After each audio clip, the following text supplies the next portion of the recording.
Perdagangan saham di Bursa Tokyo hari ini turun tajam karena reaksi hasil pertemuan negara-negara industri kelompok G7 di Washington DC tidak memberi dukungan bagi penguatan nilai tukar yen. Pasti kalian akan bosan kalau hanya disuguhkan berita biasa. Maka dari itu, kami menghadirkan sesuatu yang berbeda dan unik. Sesuatu yang tidak seperti biasanya dan akan membuat kalian tertarik. Inilah hasil dari tugas kelompok kami, hasil yang akan membawa kalian menjelajah. Tak hanya bicara tentang inflasi yang telah dibahas beberapa kali sebelumnya, namun juga tentang krisis besar yang pernah melanda negeri ini. Inilah Oikos Nomos.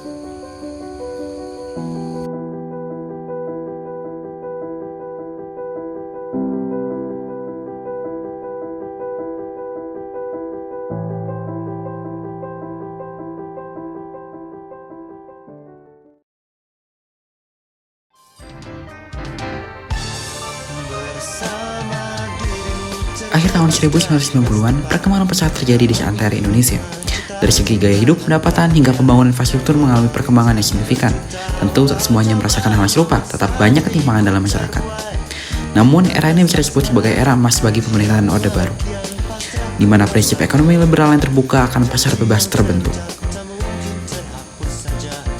Dengan segala macam dinamikanya, Indonesia bisa dibilang terlihat sebagai negara yang menjanjikan dan tidak rawan goyah dalam perekonomiannya.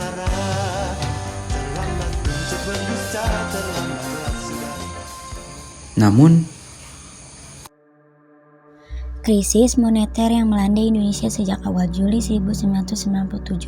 Sementara ini telah berlangsung hampir 2 tahun dan telah berubah menjadi krisis ekonomi, yakni lumpuhnya kegiatan ekonomi karena semakin banyak perusahaan yang tutup dan meningkatnya jumlah pekerjaan yang menganggur.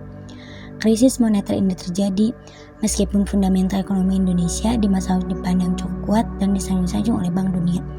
Yang dimaksud dengan fundamental ekonomi yang kuat adalah pertumbuhan ekonomi yang cukup tinggi, laju inflasi terkendali, tingkat pengangguran relatif rendah. Neraca pembayaran secara keseluruhan masih surplus meskipun defisit neraca berjalan cenderung membesar. Namun, jumlahnya masih terkendali. Cadangan devisa masih cukup besar, realisasi anggaran pemerintahan masih menunjukkan sedikit surplus. Pada tahun 1969 sampai dengan 1971, inflasi berada pada level di bawah 10%. Kemudian, tahun 1972 sampai dengan 1980-an, laju inflasi rata-rata berada pada level 2 digit.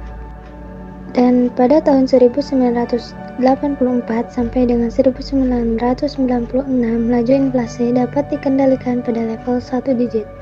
Krisis moneter pada pertengahan 1997 membuat laju inflasi kembali melejit, sehingga tahun 1998 inflasi mencapai 77,63%.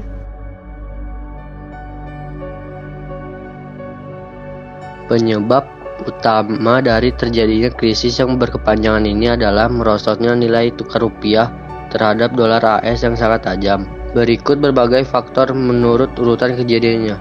1. Dianutnya sistem devisa yang terlalu bebas tanpa adanya pengawasan yang memadai, memungkinkan arus modal dan falas dapat mengalir keluar masuk secara bebas berapapun jumlahnya.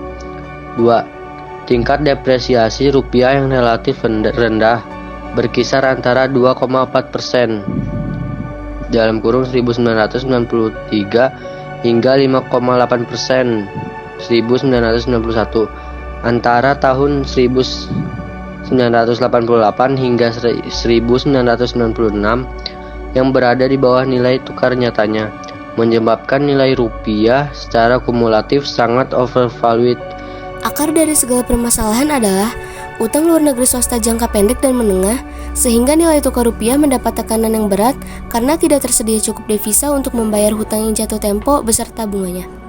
Pada awal Mei 1998, besarnya hutang luar negeri swasta dari 1.800 perusahaan diperkirakan berkisar antara 63 US dollar hingga 64 miliar US dollar. Sementara hutang pemerintah 53,5 miliar US dollar, sebagian besar dari pinjaman luar negeri swasta ini tidak di-hedge. Imbas dari kemerosotan nilai tukar rupiah yang tajam secara umum sudah diketahui. Kesulitan untuk menutup APBN, harga telur ayam naik, utang luar negeri dalam rupiah melonjak, harga BBM atau tarif listrik menjadi naik, tarif angkutan naik, perusahaan tutup atau mengurangi produksinya karena tidak bisa menjual barangnya dan beban utang yang tinggi.